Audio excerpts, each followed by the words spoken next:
ভালো আছে। আচ্ছা, প্রথমে আপনার নাম পরিচয়টা একটু বলবেন। আমার নাম মোহাম্মদ দানিশ শেখ, গ্রাম? গ্রাম বড় ভালুকা। আচ্ছা, তো রাত্রি আমি মসজিদে নামাজ পড়িয়ে দোকান বন্ধ করে বাড়ি এসে পাঞ্জামি খুলে ফ্যানের নিচে বইছি। বসার পরে এমন তো ঠপা ঠপা শব্দ হচ্ছে। কী রে, আমার দৌড়ে এসে দেখি যে আমার বোন কি আমার বউ নাই, আমার ভাইপোর ধরে বেল সাইডে বাড়িয়ে ফেলে ফেলেছে। প্রথমে নাতি মারছে, তারপরে বেল সাইডে বাড়িয়েছে। তারপরে আমার সওয়াল পাজা করে ধরে নিয়ে ওইদিকে যাচ্ছে। ধরে নিয়ে গেলে এবার আমি সেটা ছাড়া ছুটিয়ে মিলতালও করিনি, ছাড়া দিয়ে দুজনে সরাইছি।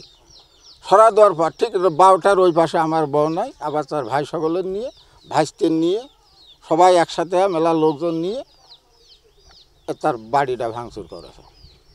আপনার বউনার নাম কি এবং আসলে এই মারামারির সাথে কারা কারা জড়িত একটু নাম উল্লেখ করে বলুন। আমার বউনের নাম হচ্ছে মোহাম্মদ তেসের আলী, তার ভাইয়ের নাম হচ্ছে মধু বিশ্বাস, আর এক ভাইয়ের নাম মেসের আলী, ভাইস্তের নাম মহির, আর এটা ছিল শহীদ। শহীদ অবশ্যই ওর বাপ আমার পরে আক্রমণ করেছে। আক্রমণ করলি পারে তারা আমার ওই মাতৃদিনে তার বড় ভাইটি। আচ্ছা, একটা বিষয় বলবেন যে একটা মেয়ে অর্থাৎ বাড়িতে একা একা ছিল, রাতের আধারে তার বাড়িতে হামলা করা, মারধর এটা করা, এই ঘটনাটাকে কি বলবেন আপনি? একেবারে 100% অপরাধ। তার বাড়িতে কোনো পুরুষ মানুষ নেই। আবার যখন বাড়িটা ভাঙচুর করছে ওই বাড়িতে ওই ছাগল গরু ছাড়া আর কেউ নেই। ওই ছাগল গরু ছাড়া আর কেউ নেই ওই বাড়িতে, যখন ভাঙচুর করেছে।